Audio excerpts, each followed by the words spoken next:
Hello. కానమోకు కథావచనం మోహనవచనం పరిజ్ఞాన హితభాండం నిత్య చదువరి శ్రోతలకు ఆహ్వానం. నమస్కారం. చదవదగునెవరు రాసిన తదుపరి చదివిన వెంటనే మరువక పలువురికి వినిపింపబూనిన అది ఏ పరిజ్ఞాన హితభాండమవుపో మహిళ మోహనవచనమై విరాజిల్లు. పరిజ్ఞాన హితభాండం లక్ష్యం ప్రతివారీ సమాచార హక్కు. ఆస్ఫూర్తితోనే ఇప్పుడు అవగాహన నిమిత్తం డాక్టర్ దేవరాజు మహారాజు విరచిత అంశం హిందూ పవిత్ర గ్రంథాల్లో మాంసభక్షణ సమర్థన అనేటువంటి అంశాన్ని మన కానమోకు కథావచన శ్రోతలకు మీ కానమోకు స్వరంలో ఇప్పుడు అవగాహన నిమిత్తం వినిపిస్తాను, వినండి. హిందూ పవిత్ర గ్రంథాల్లో మాంసభక్షణ సమర్థన. ఇక వినండి ఈ అంశాన్ని. మొదటి నుంచి ఆవు భారతీయులకు పవిత్రమైందేనా అని, హిందువులెప్పుడూ గోవధ చెయ్యలేదని, వాళ్ళెప్పుడూ ఆవు మాంసం తినలేదని అమాయకంగా నమ్ముతున్న వారిని చూస్తే జాలేస్తుంది. అలాంటి వారు మనుస్మృతి, ఋగ్వేదం, బృహదారణ్యకోపనిషత్తు, స్వామి వివేకానంద, పివి కానే వారి రచనల్లో ఏముందో తెలుసుకుంటే అసలు విషయం గ్రహించగలుగుతారు. మామూలు హిందువులు కాదు, అగ్రవర్ణం అని చెప్పుకుంటున్న వారి మాంసభక్షణ ఎలా ఉండేదో తెలుసుకుంటారు. మాంసభక్షణ గురించి మనుస్మృతి ఏమంటుంది? ఆర్ష్య సాహిత్యంలో గోవధ, అలాగనే గోమాంస భక్షణ గురించిన ప్రస్తావనల్లో ఏముంది? వివరంగా విందాం, పరిశీలిద్దాం. నాత్తా దుష్యత్య దన్నాధ్యాస్ ప్రాణినో హన్యపి ధాత్రైవ సృష్టా హాదృచ్ఛ ప్రాణినోత్తర ఏవచ. అది మనుస్మృతి 5:30. ప్రతిరోజు భక్షించగలిగిన ప్రాణుల్ని భక్షించే వారికి ఏ దోషము కలగదు. ఎందుకంటే స్వయంగా ఆ బ్రహ్మదేవుడే ఏవేవి భక్షింపదగినవో, ఎవరెవరు వాటిని భక్షించాలో రాసిపెట్టాడు అని అర్థం. నియక్తస్తు యథాన్యాయం యో మాంసాం నాత్తి మానవ సప్రేత్య పశుతాం యాతి సంభవ నేక వింశతిం. ఇది కూడా మనుస్మృతి 5:35. శాస్త్ర ప్రకారం శ్రాద్ధ మధుపర్కాలలో వాటిని నిర్వహిస్తున్న ద్విజుడు, అదే బ్రాహ్మణుడు, మాంసం భక్షించకపోతే, అదే తినకపోతే అతను మరణానంతరం మళ్ళీ 21 జన్మలు పశువుగా జన్మిస్తాడు అని అర్థం. మంత్రజలంతో ప్రోక్షితం చేసిన మాంసాన్ని, యజ్ఞాలలో కాల్చబడ్డ పశుమాంస శేషాన్ని ఫలలాహారం పేరుతో బ్రాహ్మణులు భుజించాలి.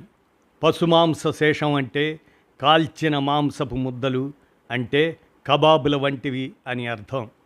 ఈ ఫలాలహారం అనే పదం నుండే ఫలహారం అనేది వాడుకలోకి వచ్చింది. ఇక మాంసాన్ని ప్రోక్షితం చేయడం అంటే ముస్లింలు హలాల్ చేసిన విధంగా వైదికులు మాంసాన్ని మంత్రజలంతో ప్రోక్షితం చేస్తారు. ఏది ఏమైనా బ్రాహ్మణులు మాంసభక్షణ చెయ్యాలి అన్నది అందులోని నియమం.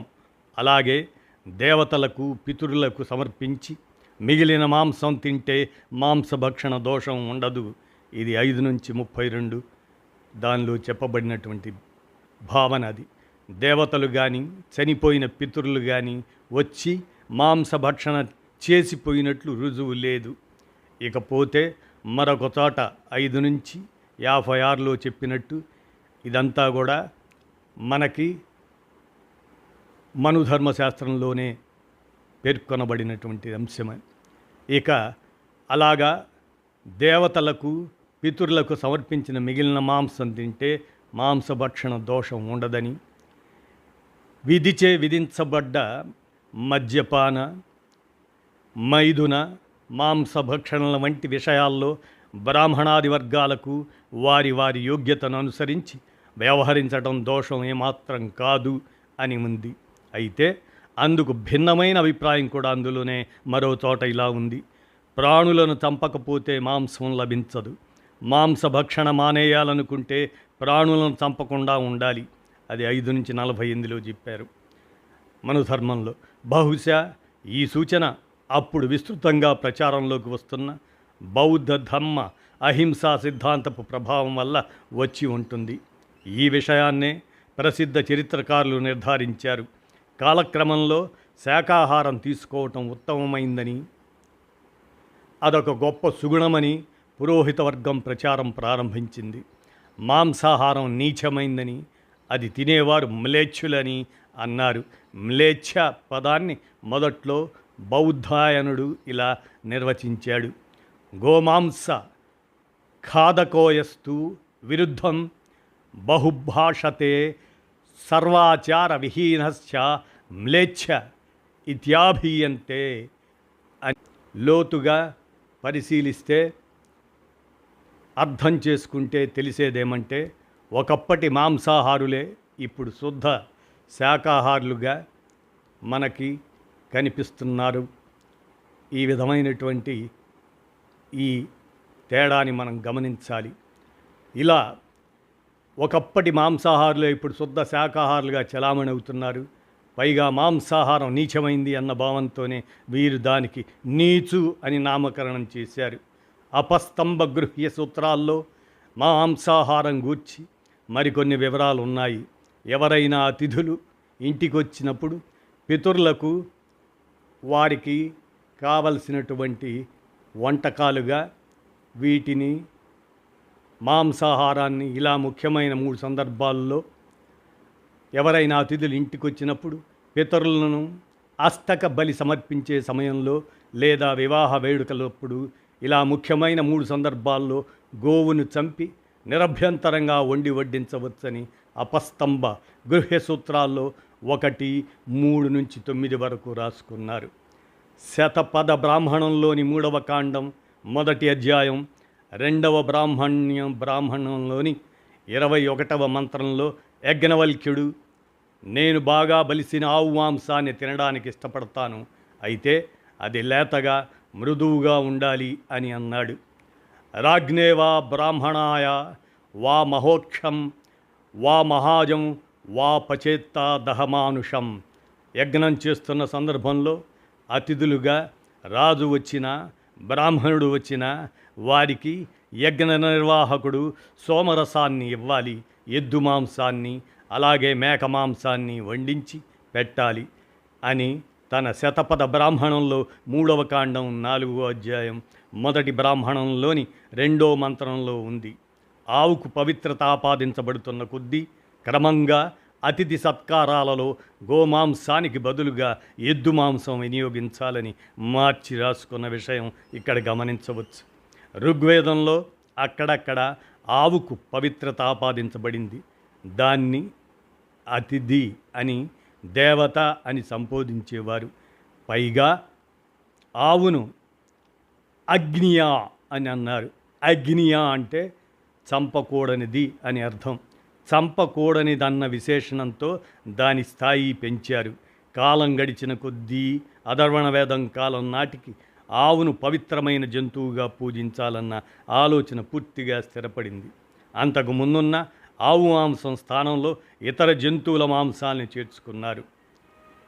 ఈ విషయం అధర్వణ వేదం 12-14:5 మనం గమనించవచ్చు. అందుకే పరాశర స్మృతి 4-7:6 స్పష్టంగా ఇలా ఉంది: శ్రాద్ధానికి గోమాంసానికి బదులుగా చేప మాంసం, లేడి మాంసం, మేక మాంసం లేదా అడవి పంది మాంసం ఉచితమైనవని రాసి ఉంది. ఆవును వదిలేసి ఇతర జంతు మాంసాలు వాడుకోవాలన్న నిర్ధారణ జరిగింది. స్వామి వివేకానందను హిందూ మత ఉద్ధారకుడిగా పొగుడుతూ ఉంటారు కదా, అందువల్ల ఆయన చెప్పిన మాటను తప్పక స్వీకరించాలి. గోమాంస భక్షణ గురించి ఆయన ఏం చెప్పారంటే, ఒకప్పుడు భారతదేశంలో గోమాంస భక్షణం చేయని బ్రాహ్మణుడే కాదు. ఈ మాట స్వామి వివేకానంద రచన సర్వస్వం 3వ సంపుటం 174వ పేజీలో ఉంది. ఇది అద్వైత ఆశ్రమం వారి ప్రచురణ. భారతరత్న పివి కానే అనే పండితుడు ధర్మశాస్త్ర విచార్ అనే తన మరాఠీ గ్రంథంలో పరిశుద్ధంగా ఉండే కారణంగా గోమాంస భక్షణం పవిత్రమైందని వాజసనేయ సంహిత పేర్కొంది అని రాశారు. బృహదారణ్యకోపనిషత్తుపై తాను రాసిన భాష్యంలో ఉష్ట్రమాంసంతో అంటే వీర్యవంతమైన ఎద్దు మాంసంతో, ఉక్షమాంసంతో అంటే వీర్యవంతమైన ఎద్దు మాంసంతో కలిపి వండిన వంటకాన్ని సమర్పించాలని ఆదిశంకరాచార్యులు ప్రస్తావించారు. 6-4-18 ఇవన్నీ మనం దాంట్లో మహాభారతం ప్రకారం రంతిదేవుడనే రాజు రోజు 2000 గోవులను మరో 2000 ఇతర జంతువులను చంపించి వాటి మాంసాన్ని ప్రజలకు దానం చేసేవాడు. చరిత్రకారుడు రమేష్ చంద్ర మజ్దూర్ ఆయన సంపాదకత్వంలో వెలువడ్డ the history and culture of the Indian పీపుల్లో ఈ మాట ఉంది. ఇది భారతీయ విద్యాభవన్ వారి ప్రచురణ. వాల్మీకి రామాయణం రాసిన కాలంలో గోవులను బలి ఇవ్వడం ఒక ఆచారంగా ఉండేది. ఈ విషయం ఆ వాల్మీకి రామాయణంలోనే ఉంది. ఉదాహరణకు రాముడు సీత అరణ్యవాసానికి బయలుదేరుతున్న సన్నివేశం చూడండి. గంగానది ఒడ్డుకు చేరగానే సీత గంగకు నమస్కరించి మొక్కుకుంటుంది. తాము క్షేమంగా అరణ్యం నుంచి తిరిగి వచ్చినట్లయితే 10,000 ఆవులను బలి ఇస్తానని అంటుంది. అలాగే మహాభారతం అనుశాసన పర్వం 88వ అధ్యాయంలో జంతు బలుల గూర్చి సవివరంగా ఉంది. శ్రాద్ధ కర్మల సమయంలో పితృదేవతలను సంతృప్తిపరచడానికి ఏమేమి సమర్పించాలని ధర్మరాజు భీష్ముణ్ణి అడుగుతాడు. అప్పుడు భీష్ముడు ఓపికగా చాలా వివరాలు తెలియజేస్తాడు. భీష్ముడి సమాధానం ఇలా సాగుతుంది. శ్రాద్ధ కర్మల్లో నువ్వులు, అన్నం, అంబలి, నీళ్లు, పళ్ళు, దుంపలు మొదలైనవి సమర్పిస్తే పితృదేవతలు 1 నెల వరకు సంతృష్టి పడతారు. ఒకవేళ చేపలు సమర్పిస్తే 2 నెలలు, గొర్రె మాంసం సమర్పిస్తే 3 నెలలు, కుందేలు మాంసం సమర్పిస్తే 4 నెలలు, మేక మాంసం అయితే 5 నెలలు, పంది మాంసం సమర్పిస్తే 6 నెలలు సంతృష్టి పడతారు అని చెప్పుకుంటూ అనేక పక్షుల జంతువుల జాబితా ఇస్తాడు. పితృదేవతలను ఎంతకాలం సంతృప్తిపరుస్తూ ఉంటే అంతకాలం ఇక్కడ శ్రాద్ధ కర్మలు నిర్వహించిన వారికి పుణ్యఫలం దక్కుతూ ఉంటుందంటాడు. ఇక ప్రీస్త అనబడే దుప్పి మాంసం సమర్పిస్తే 8 నెలలు పితృదేవతలు సంతృష్టి చెందుతారు. రురు మాంసంతో 9 నెలలు, గబయా మాంసంతో 10 నెలలు, దున్నపోతు మాంసంతో 11 నెలలు సంతృప్తి చెందుతారు. ఇక్కడ పితృకార్యం నిర్వహించే వారికి కూడా పుణ్యం అంతకాలం పాటు లభిస్తూ ఉంటుంది అని చెబుతూ, ఒకవేళ ఆ వరుసలో ఆవు మాంసం సమర్పిస్తే పితృదేవతలు 1 సంవత్సర కాలం పాటు సంతుష్టులవుతారు అని అంటాడు. ఇక్కడ ఆవు మాంసానికి గల ప్రాధాన్యత ప్రాముఖ్యం ఎంతో ఉంది అని చెప్పకనే చెబుతాడు భీష్ముడు. అప్పుడు ధర్మరాజు మరొక ప్రశ్న వేస్తాడు. పితృదేవతలు అనంతకాలం పాటు అసంతృప్తి చెందాలన్నా, అనంతకాలం పాటు సంతృప్తి చెందాలన్నా, ఇక్కడి వారికి పుణ్యం అనంతకాలాల పాటు దక్కాలన్నా ఏం చెయ్యాలని అడుగుతాడు. అందుకు భీష్ముడు మరికొన్ని విషయాలు చెబుతాడు. ఆవు మాంసంతో పాటు పితృదేవతలకు పాయసం కూడా సమర్పించాలని చెబుతూ మరికొన్ని జంతు బలుల గురించి చెబుతాడు. విధ్రింస అనే బలిష్టమైన ఎద్దు మాంసం పితృదేవతలకు సమర్పిస్తే వారు 12 సంవత్సరాలు సంతృప్తి పడతారని, ప్రతి సంవత్సరం వారు చనిపోయిన నెలలో పున్నమి దినాల్లో ఖడ్గమృగం మాంసం సమర్పిస్తే పితృదేవతలు అనంతకాలం వరకు సంతుష్టులవుతారని చెబుతాడు. ఇది కాకుండా కలస్క అనబడే తోటకూర, కాంచన పుష్పదళాలు, ఎరుపు రంగు గల మేకను బలి ఇచ్చి దాని మాంసంతో పాటు అన్నీ కలిపి సమర్పించినా కూడా పితృదేవతలు అనంతకాలాల పాటు సంతుష్టులవుతారు. ఓ ధర్మరాజా, ధర్మం తెలిసిన వాడివి, నీకు ఎక్కువగా చెప్పాల్సిన పని లేదు అంటాడు భీష్ముడు. ఇందులో ఒక ముఖ్యమైన మార్పును మనం గమనించవచ్చు. మాంసాహారం నుండి మెల్లగా శాకాహారంలోకి మారిన విధానం.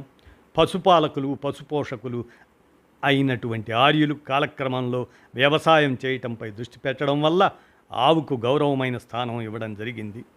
ఆవుల్ని చంపడం అంటే పశు సంపదను కనిపించే తల్లుల్ని చంపడం అన్న సత్యాన్ని చాలా ఆలస్యంగా గ్రహించారు. ఆవుల్ని చంపుకుంటే పశు సంపద పెరగదు, వ్యవసాయం సాగదు.